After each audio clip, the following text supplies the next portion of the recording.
नमस्कार, मैं हूं आपके साथ मधुमिता और इस वक्त आप देख रहे हैं इंडिया 24/7 लाइव टीवी। आइए रुक करते हैं बड़ी खबर की ओर। राष्ट्रीय स्वयंसेवक संघ ने महाराष्ट्र के नागपुर में अपना वार्षिक विजयादशमी उत्सव आयोजित किया। कार्यक्रम में मुख्य अतिथि के रूप में आरएसएस के प्रसिद्ध गायक शंकर महादेवन रहे। संघ संचालक मोहन भागवत ने पारंपरिक दशहरा सभा को रेशमी बाग मैदान में संबोधित किया। दशहरे का ये प्रोग्राम संघ का एक प्रमुख कार्यक्रम होता है। बता दें, आरएसएस की स्थापना सितंबर 1925 में दशहरा के दिन केशव बलिराम हेडगेवार ने की थी। पिछले साल यानी कि 2022 की दशहरा रैली में संघ ने माउंट एवरेस्ट पर 2 बार चढ़ने वाली दुनिया की पहली महिला पर्वतारोही संतोष यादव को मुख्य अतिथि के तौर पर आमंत्रित किया था। इस अवसर पर मोहन भागवत ने अयोध्या के राम मंदिर से लेकर भारत में आयोजित G20 तक की बात की। मोहन भागवत ने मणिपुर हिंसा और देश में सांप्रदायिक हिंसा को लेकर भी निशाना साधा। उन्होंने इस दौरान कहा कि मणिपुर में हिंसा नहीं है बल्कि करवाई जा रही है। आरएसएस प्रमुख ने कहा कि राष्ट्र के प्रयास राष्ट्रीय आदर्शों से प्रेरित होते हैं। रामलला के लिए एक मंदिर जिसकी तस्वीर हमारे संविधान की मूल प्रति के एक पृष्ठ पर चित्रित है, अयोध्या में बनाया जा रहा है। रामलला का अभिषेक 22 जनवरी 2024 को मंदिर के गर्भगृह में किया जाएगा। भगवान राम मंदिर में प्रवेश करने वाले हैं। अयोध्या में भव्य राम मंदिर बन रहा है। उन्होंने कहा कि उद्घाटन के दिन वहां हर किसी का पहुंच पाना संभव नहीं हो पाएगा, इसलिए जो जहां है वे वहीं के राम मंदिर में आयोजित करें। उन्होंने आगे कहा कि ये हर दिल में मन के राम को जगाएगा और मन के अयोध्या को जगाएगा। समाज में स्नेह, जिम्मेदारी और सद्भावना का माहौल बनाएगा। मोहन भागवत ने आगे कहा कि कुछ विनाशकारी ताकतें, समाज विरोधी अपने आप को सांस्कृतिक मार्क्सवादी कहते हैं, लेकिन मार्क्स को भी उन्होंने 1920 दशक से ही भुला रखा है। विश्व के सभी सुव्यवस्था, मांगल्य संस्कार तथा संयम से उनका विरोध है। मुट्ठी भर लोगों का नियंत्रण संपूर्ण मानव जात पर हो, इसलिए अराजकता व स्वैच्छाचारण का पुरस्कार प्रचार व प्रसार करते हैं। माध्यमों तथा अकादमियों को हाथ में लेकर देशों की शिक्षा, संस्कार, राजनीति व सामाजिक वातावरण को भ्रम व भ्रष्टता का शिकार बनाना उनकी कार्यशैली है। ऐसे वातावरण में असत्य के द्वारा भय, भ्रम तथा द्वेष आसानी से फैलता है। आपसी झगड़ों में उलझकर असमंजस व दुर्बलता में फंसा हुआ टूटा हुआ समाज अनावश्यक ही सर्वत्र अपनी ही अधिसत्ता चाहने वाले विध्वंसकारी ताकतों का भक्ष बनता है। अपनी परंपरा में इस प्रकार किसी राष्ट्र की जनता में अनास्था, दिग्भ्रम व परस्पर द्वेष उत्पन्न करने वाली कार्यप्रणाली को मंत्र विलुप्त कहा जाता है।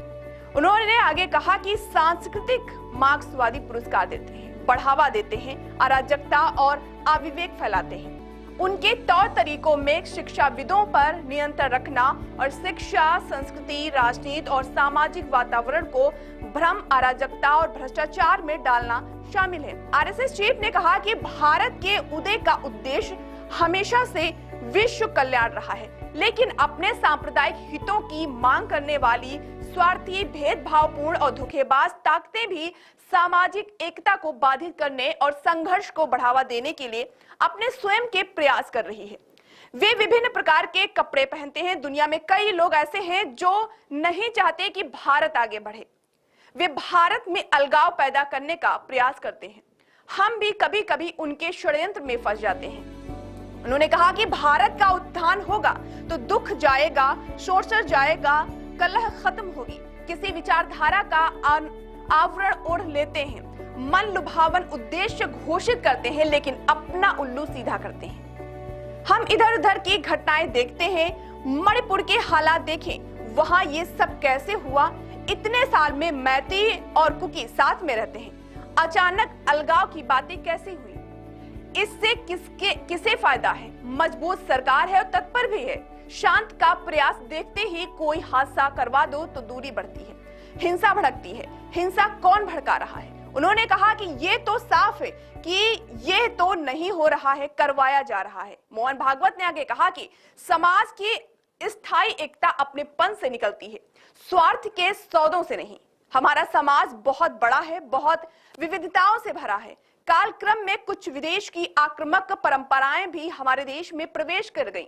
फिर भी हमारा समाज इन्हीं 3 बातों के आधार पर एक समाज बनकर रहा।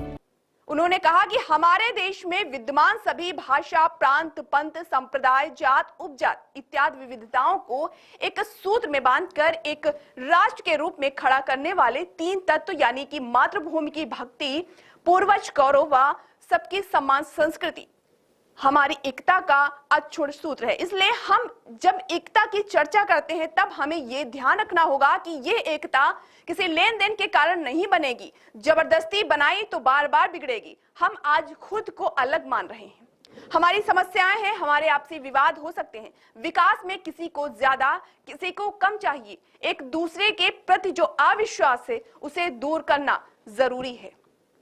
उन्होंने आगे कहा कि हमें जुबान पर लगाम लगाना होगा। मेरा इशारा एक की तरफ नहीं है, हर किसी के लिए है। गुंडागर्दी होगी तो उसका इलाज एक ही है, शासन प्रशासन का सहयोगी बनकर चलें।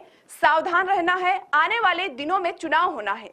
गोलियां चलेंगी, हथकंडे बढ़ेंगे। जहां उद्देश्य नहीं वहां भी उद्देश्य चिपका कर अपना काम बनाएंगे। खूब राजनीति होगी लेकिन उकसावे में नहीं आना है, भड़कना नहीं है। सबका अनुभव भारत की जनता के पास है। मतदान प्रचार के समय हथकंडों के चक्कर में हमें नहीं पड़ना है। मोहन भागवत ने कहा कि पिछले साल भारत ने G20 के अध्यक्ष के रूप में मेजबानी की थी।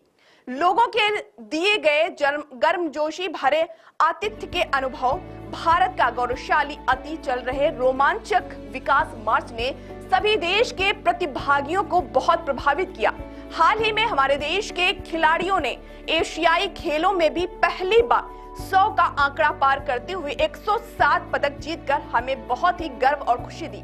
हम उन्हें हार्दिक बधाई देते हैं। उन्होंने आगे कहा कि चंद्रयान मिशन ने पुनरुत्थानशील भारत की ताकत, बुद्धिमत्ता और कौशल को भी शानदार ढंग से प्रदर्शित किया।